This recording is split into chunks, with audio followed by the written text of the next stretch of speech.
참 잘 나오셨습니다. 오늘 날씨가 쌀쌀해가지고 그래도 교회가 따뜻하니까 좋죠. 예, 땀 날 정도로 좀 따뜻했을 것 같아요. 네, 너무 감사하고 하여튼 겨울철 마지막 아마 이 추위가 아닐까 생각이 듭니다. 하여튼 건강을 잘 챙기시기를 바랍니다.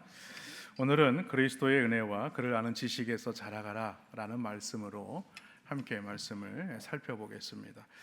고린도전서 3장 6절과 7절 말씀에 보면 이런 말씀이 있어요. 나는 심었고 아볼로는 물을 주었으되 오직 하나님께서 자라나게 하셨으니 그런즉 심는 이나 물 주는 이는 아무것도 아니로되 오직 자라게 하시는 이는 하나님뿐이니라 라는 말씀이 있어요. 사도 바울은 아덴에서 고린도로 왔을 때에 막막했지만 그곳에서도 하나님의 복음을 전하여서 이 고린도 교회를 세우게 되죠. 그러면서 이 고린도 교회를 자신이 세웠다 이렇게 말하지 않아요. 자신이 자라게 했다라고 말하지 않습니다. 자신은 그곳에 복음을 심었지만 그곳에서 하나님의 말씀으로 아볼로는 물을 주어서 자라게 했다는 것이죠. 그리고 나서 이 모든 것들을 자라게 하신 이는 누구냐? 바로 우리 하나님이 행하신 일이다 라고 지금 말하고 있습니다. 그러므로 그가 어떤 대단한 목사나 아니면 사역자이든지 간에 그는 어떤 역할을 하는 자인가? 도와주는 역할을 할 수밖에 없다. 그렇습니다. 하나님의 아들의 형상을 본받게 하기까지 우리를 자라게 하시는 이는 누구이신가? 바로 우리 하나님이시다라는 것입니다. 그러면 무엇이 문제이겠냐는 거예요. 그것은요, 우리가 아무 문제 없이 이렇게 잘 성장하면 괜찮은데 우리가 이 성장하는 데 있어서 아주 시기 질투가 많은 것이 있어요. 바로 이 사탄 마귀입니다. 이 사탄 마귀는요, 우리가 성장하지 못하도록 우리를 가로막아 버립니다. 사실 마귀는 하나님의 자녀인 우리의 신분을 빼앗을 수는 없습니다. 하지만 우리로 하나님의 능력이나 은혜에서 자라지 못하도록 그가 우리로 하여금 하나님으로부터 최대한 멀어지게 하도록 우리의 그 일을 최선을 다하는 존재가 바로 이 마귀라는 겁니다. 그래서 사도 베드로는 오늘 본문을 통해서 그리스도의 은혜와 아는 지식에서 자라가기 위해서 세 가지를 우리에게 말하고 있습니다. 그 첫 번째가 뭐냐면 힘써야 한다라는 것이고, 두 번째는 무엇이냐면 경계해야 한다라는 말입니다. 그리고 세 번째가 바로 무엇이냐면 자라갈 수 있어야 된다, 자라가야 한다라고 말하죠. 그러면 오늘 이 세 가지 말씀을 통해서 우리가 그리스도의 은혜와 그를 아는 지식에 자라가기 위해서는 어떻게 해야 되는지 함께 말씀을 살펴보려고 합니다. 그 첫 번째, 힘써야 하는 것이죠.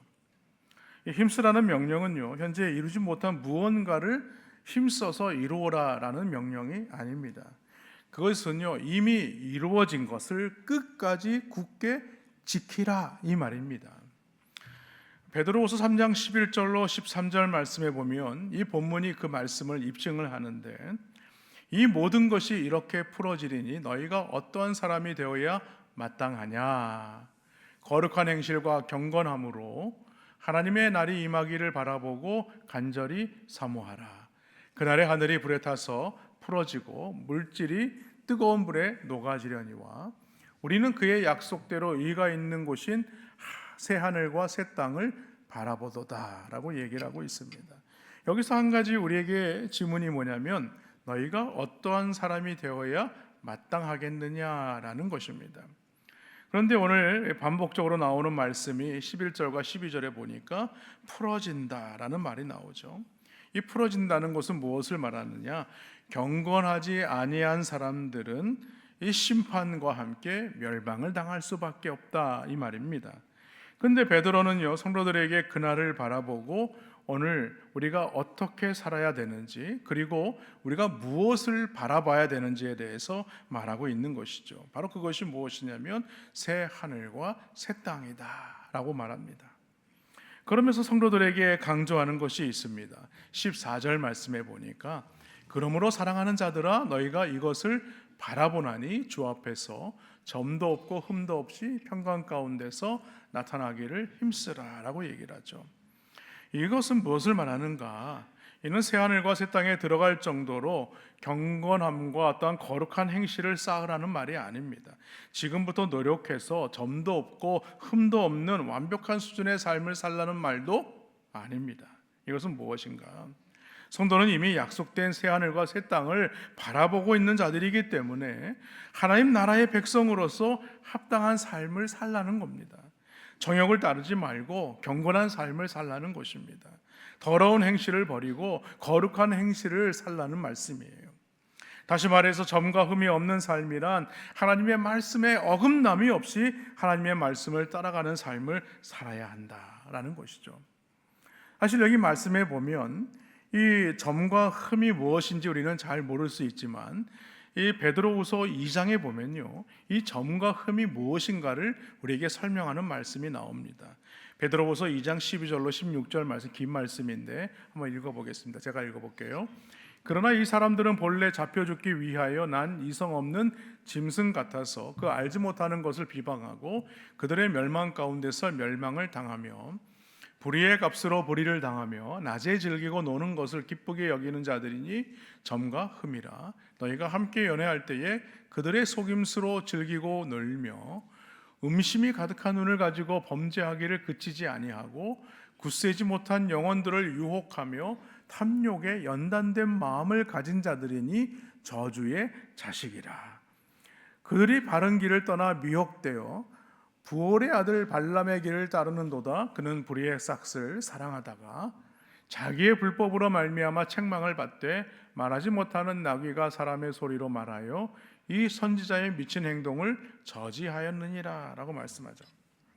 그러니까 오늘 이 세상도 하나님의 심판을 두려워하지 않는 사람들이 많습니다. 왜냐하면 이 세상에는요, 하나님을 믿지 않기 때문에 그래요. 또 이 심판에 대해서 전혀 모르기 때문에 그렇습니다. 그런데 이들은요, 멸망받을 자들로서 어떤 자들인가? 잡혀 죽기 위하여 난 짐승과 같다, 이렇게 말씀합니다. 또한 이들은 어떤 자들인가? 불의의 값으로 불의를 당하며 낮에 연락을 즐기는 자들이다, 이렇게 말씀하죠.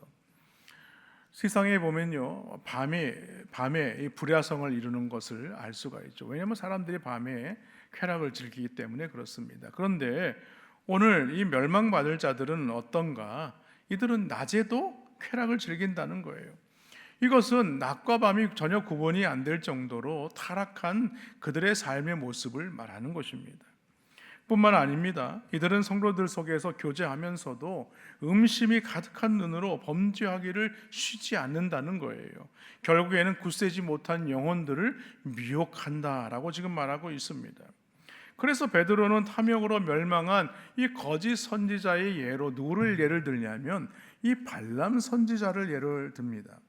이 민수기 22장 이하의 말씀에 보면 이 발람은요, 모압 왕 발락으로부터 돈을 받고 이스라엘을 저주해 달라고 요청을 받게 되죠. 그는 이것이 하나님의 뜻이 아닌 줄을 알면서도 불의의 싹스를 받았기 때문에 이스라엘을 저주하기 위해서 내려가게 되죠. 그런데 나귀가 가다가 길을 멈추는 거예요. 왜냐하면 그 길 앞에 하나님의 사자가 칼을 들고 서 있는 것을 그가 보지는 못했지만 이 나귀가 그것을 본 것이죠. 그래서 나귀를 막 때리는 거야. 왜 안 가냐? 가자 이래야 하는데도 안 가는 거예요. 그 나중에다 가다 안 가니까 이 나귀가 말을 합니다. 왜 나를 때리느냐? 야, 앞에 하나님의 사자가 칼을 들고 있는데 왜 나를 때리느냐? 이 발람을 책망하게 되죠. 이처럼 발람이 나귀의 책망을 받았다는 것은 무엇을 말하는가? 그가 선지자라고 말하지만 나귀만도 못한 자이다. 이런 자들이 멸망당할 자들이라는 거예요. 그렇기 때문에 점과 흠이 없는 삶이라는 것은 무엇을 말하는가? 앞에서 설명했던 이런 자들의 삶을 따르지 않는 것이다 라는 말씀이죠. 여러분, 시장에 가면요, 이 과일들을 팔지 않습니까? 특히 사과를 보면 사과가 이렇게 흠이 있거나 점이 있는 모습을 볼 때가 있어요. 그런데 이런 것들은요, 상품성이 없습니다. 그래서 사람들이 오면 그런 흠이 있는 것들은요, 골라 담지 않아요. 결국에는 그런 흠들이 점점 더 커지게 돼서 나중에는 그 과일을 먹지 못하게 되어서 내버리게 되는 것입니다. 따라서 주 앞에서 점도 없고 흠도 없이 나타나기를 힘쓰라는 것은 무엇을 말하는가? 그런 어떤 인식이 없이 이 세상에 멸망당할 자들과 함께 그러한 삶을 살아서는 안 된다, 이 말씀입니다. 그러면 그리스도인의 영적 성장을 가져오기 위해서는 우리가 어떻게 해야 되는가? 주의 날까지 얼마나 경건하고 거룩한 사람이 되었는가 보다 계속해서 이 경건과 이 거룩을 위해서 싸우고 있느냐, 이런 삶이 우리 가운데 있어야 한다는 말씀이죠. 바라기는 매일의 삶에서 이 죄와 싸우시고 또 옛사람을 벗고 새사람을 입기 위하여서 이 씨름을 멈추지 않는 우리 저사람교회 모든 성도님들 되시기를 주님의 이름으로 간절히 축원합니다. 두 번째로는요, 우리가 경계해야 하는 것입니다. 오늘 17절 말씀에 보니까 그러므로 사랑하는 자들아 너희가 이것을 미리 알았은즉 무법한 자들의 미혹에 이끌려 너희가 굳센 데서 떨어질까 삼가라라고 얘기합니다. 이 삼가라는 것은요, 경계하여 주의하라 이 말입니다. 그리고 그 대상들이 누구입니까? 거짓 선지자들이라는 것이죠. 거짓 선생들이라는 것입니다. 그리고 오늘 본문의 17절에 보면 이러한 자들을 가리켜서 무법한 자다 이렇게 말합니다. 특히 무엇을 경계하고 주의하는지에 대해서 우리는 주목해야 되는데 오늘 16절 하반절에 보니까 이렇게 말씀하죠. 무식한 자들과 굳세지 못한 자들이 다른 성경과 같이 그것도 억지로 풀다가 스스로 멸망에 이르느니라 라고 말하고 있습니다. 이러한 자들을 뭐라고 얘기하느냐? 무식한 자들이고 굳세지 못한 자들이에요. 그러니까 하나님의 말씀으로 온전히 세워지지 못한 자들이라는 거예요. 여기서 억지로 푼다는 것은 무엇이냐면 하나님의 말씀을 정상적으로 말씀을 해석하는 것이 아니라 비틀어서 억지로 그것을 해석한다는 거예요. 그래서 문맥과 상관없이 자의적으로 그 성경을 해석하다 보니까 본문이 말하고 있는 그 말씀과는 다른 이야기로 말을 꺼내게 되고 그 말씀이 앞뒤가 전혀 맞지 않는 것을 말하는 것입니다. 결국 이러한 자들은 말씀을 비틀어서 해석하다가 어떻게 되느냐? 멸망의 길로 들어갈 수밖에 없다. 그런데 더욱 문제가 되는 것이 있습니다. 그것은 바로 오늘 하나님의 진리에 대한 확고한 신앙을 소유하지 못한 그런 성도들이 있다는 거예요. 교회 안에 보면요, 신앙생활을 열심히 하는 사람들이 있습니다. 믿음 생활을 열심히 하는 사람들이 있죠. 반면에 갓 교회에 등록을 해서 신앙생활하는 초신자들이 있습니다. 이 초신자들은 하나님의 말씀으로 훈련을 받지 못했기 때문에 오랜 동안 신앙생활을 하지 못했기 때문에 하나님의 말씀을 들어도 그 말씀이 잘 들어오지 않아요. 그리고 그 말씀을 들어도 잘 깨달아지지 않습니다. 그러나 신앙생활을 오래 한 성도들을 보면 하나님의 말씀을 들으면 그 말씀이 이러한 말씀이구나 라는 것을 알 수 있다는 거예요. 다시 말해서 초신자들은 어떤 자들인가? 신령한 것들을 잘 분별하지 못하는 자들이라는 거예요. 단단한 영적 양식을 소화시키지 못하기 때문에 절제하거나 절제시키지 못하면 악의 세력에 이용당하기 쉽다는 것입니다. 그래서 성경을 억지로 푸는 자들의 미혹에 이끌려서 오늘 말씀처럼 굳센 데에서 떨어지게 된다라고 지금 말하고 있는 거예요. 베드로후서 2장 18절에 보십시오. 그들이 허탄한 자랑의 말을 토하며 그릇되게 행하는 사람들에게 겨우 피한 자들을 음란으로서 육체의 정욕 중에서 유혹하는도다라고 얘기하죠. 결국에는 이 무식한 자들의 미혹으로 말미암아 이런 연약한 자들을 흔들게 된다는 거예요. 그래서 그 미혹에 넘어가게 만든다는 것입니다. 오늘 사도 베드로가 오늘 우리에게 말하고 싶은 것이 무엇이냐는 거예요. 이런 무식한 자들과 굳세지 못한 자들의 이 미혹으로부터 너희는 스스로를 지켜야 한다라고 지금 말하고 있는 거예요. 그래서 그런 자들을 경계하고 또 성경적으로 올바른 신학적 견해를 정립해야 된다는 것입니다. 그래서 교회에서 우리가 말씀을 함께 상고하고 나누면은요, 그것만큼 좋은 것이 없어요. 그런데 주일 1시간 와서 이렇게 예배드리고 가게 되면 우리가 말씀으로 훈련받을 수 없기 때문에 우리가 이 신학적인 어떤 정립이 제대로 세워지지 못한다는 거예요. 여러분, 사람들이 이런 삶을 사는 이유가 어디에 있습니까? 이런 삶을 사는 이유는요, 사람들이 이 거짓 때문에 그래요. 거짓.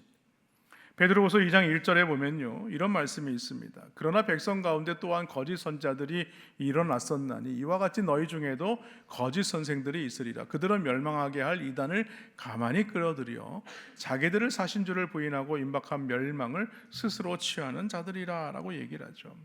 그러니까 심판에 대해서 그것을 부정한다는 거예요. 그래서 그들은요, 성도들을 붙잡고, 그러니까 지금도 그런 사람들이 있죠. 교회 안에서 아니 2000년 동안 예수님께서 오신다고 했는데 오시지 않는 것 보니까 우리 예수님이 오시지 않아. 그리고 어떤 자들은 뭐라고 얘기합니까? 이미 그 예수께서 오셨다는 거예요. 재림의 주로 오셨다는 거예요. 그 이단들이 그렇게 말하지 않습니까? 네. 베드로후서 3장 3절로 4절 말씀에 보니까 먼저 이것을 알지니 말세에 조롱하는 자들이 와서 자기의 정욕을 따라 행하며 조롱하여 이르되 주께서 강림하신다는 약속이 어디 있느냐? 조상들이 잔 후로부터 만물이 처음 창조될 때까지 그냥 있다 하니 이렇게 말씀하고 있어요. 그러니까 전혀 예수님께서 오신다는 얘기가 없으니 창조 때부터 그냥 그대로 있는 게 아니냐라고 지금 이렇게 말하고 있는 겁니다. 그런데 여러분 생각해 보십시오. 예수님은요, 승천하실 때 너희가 보는 바와 같이 내가 그대로 오리라라고 분명히 약속하셨어요.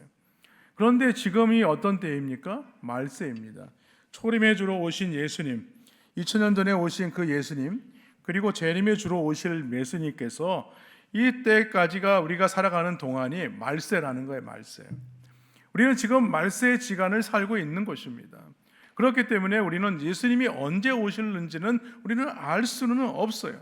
그러나 분명한 것은 예수님께서 우리에게 반드시 오리라고 약속하셨기 때문에 오늘 성도들은요, 그 약속의 말씀을 믿어야 할 줄로 믿습니다. 그뿐만이 아니죠. 약한 믿음으로 겨우 잘못된 삶을 피하고 있는 이 그리스도인들을 어떻게 합니까? 그리스도인들의 성장을 가로막는다는 거예요. 그래서 그들로 하여금 모든 이 육체의 정욕대로 살도록 그들을 유혹하여서 그것으로 넘어지게 만든다는 것입니다. 여러분, 사실 거짓 종말을 가르치는 단체가 있지 않습니까? 우리가 잘 아는 대로 신천지, 그리고 하나님의 교회, 이런 자들이에요. 우리는 그들의 잘못된 가르침을 보면서 저는 어떤 잘못된 가르침에 넘어가는 사람이 지금도 있어? 라고 말하지만 여러분, 이 신천지나 이 하나님의 교회에는요, 얼마나 많은 사람들이 그들의 어떤 잘못된 교리에 빠져서 그쪽에서 그들의 삶을 살아가는지 모릅니다.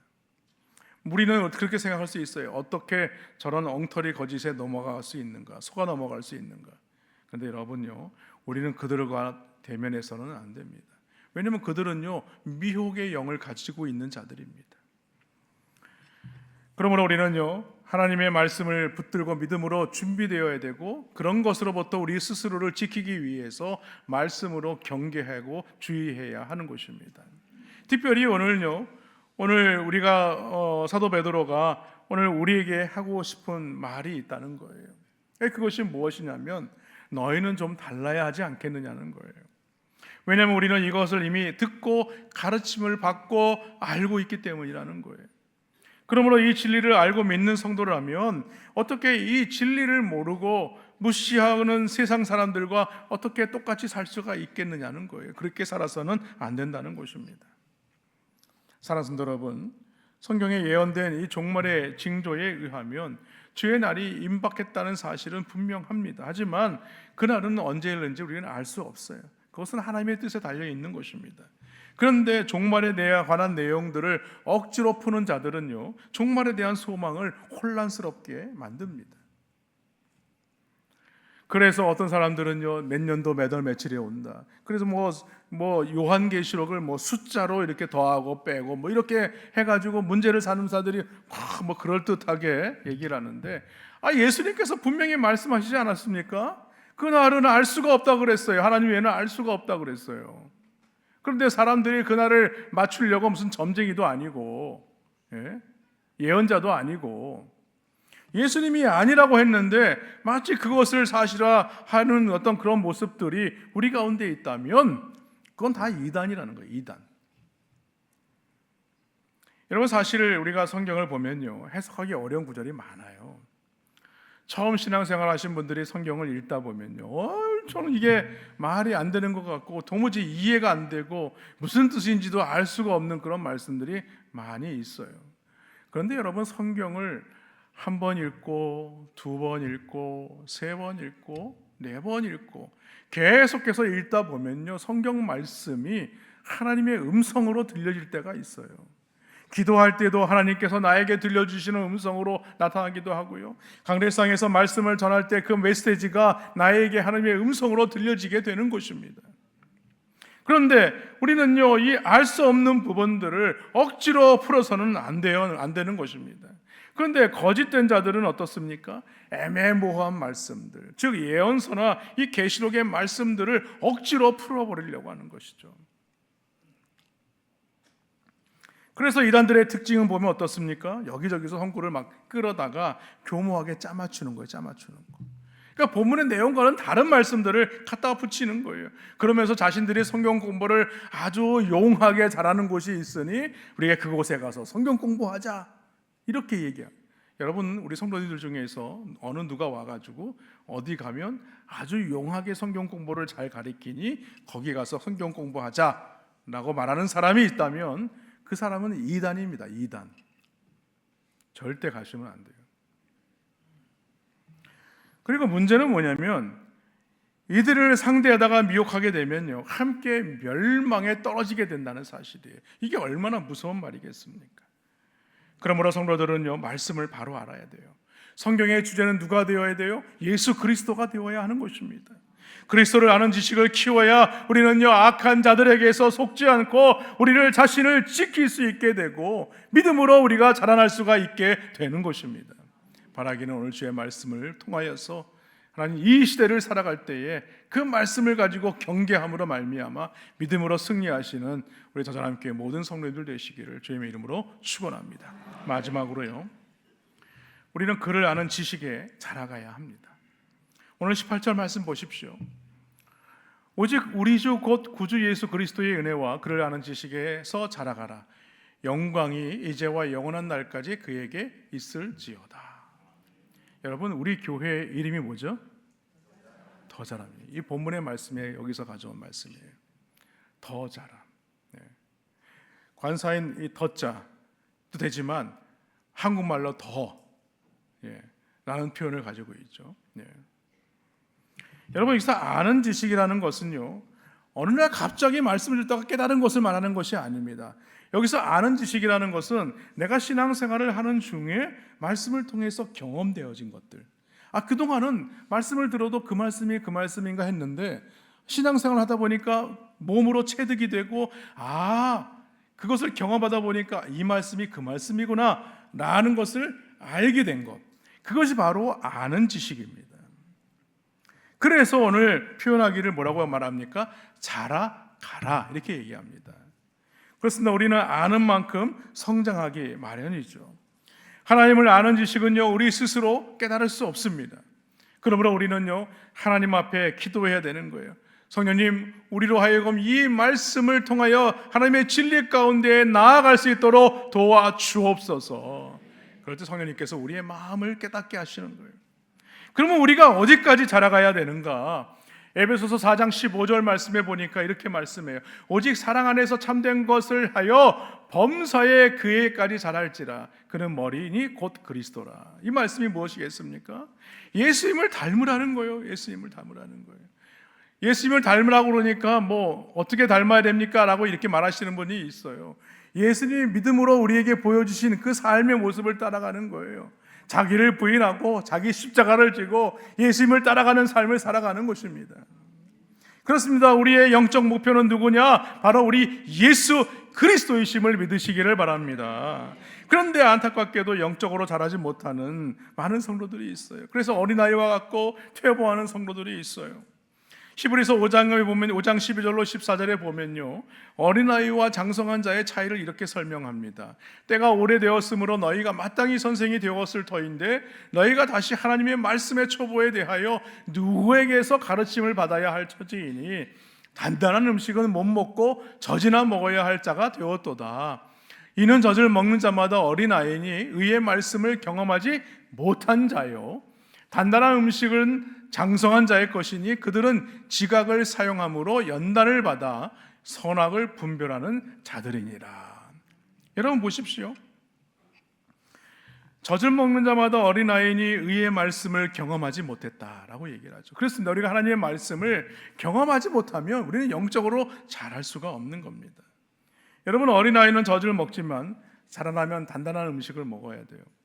여러분은 아이들이요 가장 힘들어할 때가 있어요. 언제냐면 젖을 먹다가 젖을 끊을 때, 젖을 끊고 나서 이유식을 시작할 때, 그때 이 아이들에게 이유식을 먹이면요 아이들이 어떻게 합니까?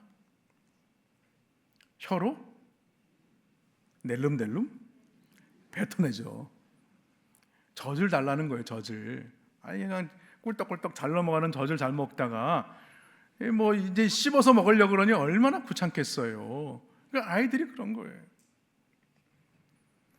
근데 10년, 20년, 30년 신앙생활을 해왔다면 그만큼 신앙이 성장해야 되는 게 맞지 않습니까? 근데 그때까지 계속해서 이유식도 안 먹으려고 한다 그러면 어떻게 되겠느냐는 거예요. 그리고 오늘 말씀의 내용이 뭐예요? 다른 사람을 가르칠 수 있는 그런 지경에 이르러야 되는데 여전히 가르침을 받아야 할 처지에 머물러 있다면 어떻게 되겠느냐는 겁니다. 신앙생활을 오랜 동안 평생을 했다고 하면서도 여전히 말씀을 배워야 되는 그런 사람. 말씀은 우리가 주님 앞에 갈 때까지 배워야겠지만 어린아이와 같은 그런 신앙인을 말하는 것입니다. 여러분, 신앙이 자라지 못하는 이유는 어디에 있는가? 앞에서 말씀을 드렸지만 말씀을 경험하지 못하기 때문이라는 거예요. 왜냐하면 말씀은 알지만 말씀의 삶을 순종하지 않는 거예요. 믿음의 삶을 따라가지 않는 것입니다. 처음 예수님을 믿을 때는요 사실 말씀에 대한 깊이가 없어요. 교회 처음 등록한 성도들은요 그 예수님을 믿고 나면요 이 감사와 기쁨이 넘칩니다. 뭐 그분들이 그렇다고 해서 뭐 말씀에 대한 깊이가 아주 많이 있겠습니까? 제가 뭐 무시하고 싶은 것은 아니에요. 그런데 그분들은 어떤 마음이 있어요? 그냥 주님이 주시는 감동으로 열심을 갖는 거예요. 그래서 올바른 지식도 없고 복음의 진리에 대한 깊이도 없지만 그저 예배 열심히 드리십시오 하면 예배 열심히 나오는 것으로 인하여서 감사하고 기뻐해요. 또 열심히 봉사하라 그러면 그 봉사하는 것으로 인하여서 감사하고 기뻐하는 거예요. 우리가 다 그랬다는 거예요. 그러나 자차 신앙생활의 연수가 길어지면요 어떻게 해야 됩니까? 말씀을 통하여서 경험된 믿음의 삶이 우리 가운데 나타나야 하는 것입니다. 말씀을 깨닫고 그 말씀대로 살아가는 것에서 기쁨을 느껴야 되고요 비로소 말씀 안에서 성숙한 믿음의 길로 나아갈 수 있어야 한다는 것이죠. 그런데 여러분, 신앙생활을 단지 열심만 가지고 하게 되면 어떻습니까? 우리는요 쉽게 넘어질 수밖에 없는 거예요. 조그만 걸림돌에 걸리게 되면 넘어져서 시험에 들게 되는 거예요. 좌절하게 되는 거예요. 그래서 평생 믿음의 삶을 살아와도 말씀으로 경험되지 못한 삶을 살아간 자들은 쉽게 시험에 빠지는 거예요. 결국 어린아이와 같은 신앙은요 어떤 자들이 됩니까? 속임수에 잘 넘어가요. 잘 미혹에 넘어가요. 유혹에 넘어가는 겁니다. 그러므로 우리는요 하나님의 말씀을 붙들고 믿음으로 서야 합니다. 그리스도를 닮는 데 있어서 우리는 최선을 다해야 되는 거예요. 사도 바울도 그렇게 고백하지 않았습니까? 빌립보서 3장 12절에 보니까 이렇게 말씀해요. 내가 이미 얻었다 함도 아니요 온전히 이루었다 함도 아니라 오직 내가 그리스도 예수께 잡힌 바 된 그것을 잡으려고 달려가노라. 난 달려갈 뿐이라고 이렇게 말하고 있는 거예요. 여러분, 성경에 보면요 12년 동안 혈류증을 앓고 있었던 그 수로보니게 여인이 나옵니다. 그 여인은요 예수님의 소문을 듣고 그 군중 속으로 들어가게 되죠. 이제 내 삶에서 예수님이 아니면 나는 내 질병을 치유할 수 없을 것이라는 그 절박함이 그의 가운데 있었다는 거예요. 그래서 사람들이 밀치고 엎치고 그런 상황에서 예수님의 뒤에 가서 예수님의 옷자락에 손을 대죠. 그 순간 어떤 일이 일어나게 돼요? 그의 혈병이 깨끗이 씻음을 받는 거예요. 회당장 야이로의 딸은 어떻습니까? 딸아이가 죽어게 되자 이 회당장 야이로는요 예수님에게 달려가서 무릎을 꿇고 내 딸을 살려주시옵소서. 여러분 생각해 보십시오. 회당장이라는 것은요 유대인에게 있어서도 많은 사람들에게 존중받는 그런 사람들입니다. 그 회당을 짓기는 장이에요. 그런 사람이 당시에 이슈가 되는 예수님께 나와서 내 딸을 살려달라며 그 앞에 무릎을 꿇고 간절히 요청하고 있는 거예요. 예수님은 그의 간절함을 보시고 그의 집으로 가서 죽은 딸 아이를 살려주시는 놀라운 역사가 일어나지 않았습니까? 여러분, 예수님 주변에는요 항상 수많은 사람들이 몰려들었어요. 모든 사람이 병고침을 받고 기적을 체험하지는 않았습니다. 대다수의 사람들이 몰리던 이유는 무엇이냐? 그 간절함보다는요 호기심이 예수님을 따라다니게 만든 거예요. 여러분, 은혜를 체험하려면 어떻게 됩니까? 신앙생활은요 단지 호기심으로 하는 게 아니에요. 은혜를 체험하기 위해서는요 예수님을 붙잡는 그런 간절함이 우리 가운데 있어야 하는 것입니다. 그냥 교회 나오면 되고 뭐 신앙생활 대충 하면 되고 이게 아니에요. 예수님이 아니면 안 됩니다라고 막 그 옷자락을 붙잡게 되라는 간절함이 우리 가운데 있어야 되는 거예요. 예. 여러분, 물에 빠진 사람이요 지푸라기도 붙잡는 심정으로 잡아야 되는 거예요. 예전에 제가 등산을 갔다가 어렸을 때인데 삼촌하고 등산을 갔는데 이렇게 이제 약간 좀 위험한 코스였어요. 그런데 뭐 어린 나이에 무슨 뭐 등산화가 제대로 있었겠습니까? 뭐가 있었겠어요? 신발이 그냥 미끈하더니만 밑으로 쭉 미끄러져 내려가는데 벼랑이. 근데 간신히 딱 잡은 게 있었는데 뭐냐면 진짜 지푸라기 같은 뿔떼기. 그게 얼마나 그거 놓치면 안 되겠다는 그 간절함이 있었는데. 사람의 마음이 그런 거예요. 여러분, 우리가 이런 간절함이 왜 필요합니까? 예수님을 붙잡아야 우리가 멸망하지 않고 영생을 얻을 수 있기 때문에 그렇습니다. 여러분, 하나님께서 우리에게 요구하시는 것은요 우리가 어떤 사람으로 자라는가에 있습니다. 그것이 오늘 말씀에서 보하는 것이 무엇입니까? 언제까지 가르침을 받는 자가 되겠느냐는 거예요. 다시 말해서 우리는 그리스도의 참된 제자가 되어야 한다는 거예요. 내가 그렇게 주님으로부터 하나님의 말씀을 경험한 자가 되었다면 이제는 그리스도의 제자가 되어서 다른 자들에게 가서 그리스도의 복음을 전하는 자가 되어야 한다는 말씀입니다. 사실 아이가 크는 모습을 보면요 도대체 언제 크나 그럴 때가 있어요. 신앙생활을 해오면서 특히 이렇게 교회 처음 등록해서 신앙생활 하시는 분들은요 우리의 눈에 참 잘 보이지 않습니까? 그런 분들을 보면 언제 신앙생활 제대로 하고 참 믿음의 삶을 살까? 그게 염려가 많이 돼요. 왜냐하면 어려운 문제를 만나면 또 다시 돌아가려고 하는 그런 모습들이 그들 가운데 너무 많이 비춰지기 때문에 그렇습니다. 그런데 여러분 생각해 보십시오. 우리 자녀들을 양육하면서요 그런 생각을 해봅니다. 저희 아이를 키우면서 참 아이들과 시간을 많이 보내기도 했지만은 근데 기억이 안 나는 것들이 많아요. 아이들과 이렇게 지나면서 왜 기억이 안 날까? 그래서 생각을 해봅니다. 그런데 우리가 자세히 보면요 아이들이 언제 크냐 그렇게 싶을 때가 있는데 아이들이 언젠가 금세 커버렸어요. 언제 기어다니다가 이 아이가 언제 걸어다닐까 했는데 어느 날 갑자기 걸어다니면서 뒤로 쾅 앞으로 쾅 하다가 울기도 하고 그러다가 말을 하기도 시작하고 그러다가 또 이제 학교 간다고 떼를 쓰고 또 사춘기가 오면 또 얼마나 또 이렇게 문제를 많이 일으키는지 그러다가 또 나중에 커서는 또 장가 간다 시집 간다고 그러죠.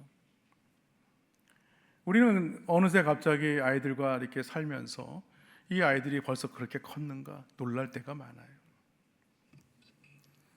여러분, 성장은 더디지만 반드시 모든 것에는 성장한다는 사실을 믿으시기를 바랍니다. 그리고요 이 모든 것을 성장케 하시는 이는 바로 우리 하나님이시라는 사실을 믿으시기를 바랍니다. 그러므로 우리는요 주님 오시는 그날까지 늘 말씀을 붙들고 장성한 분량에 이르기까지 날마다 자라갈 수 있는 우리 모든 성도님들 되시기를 주님의 이름으로 간절히 축원합니다.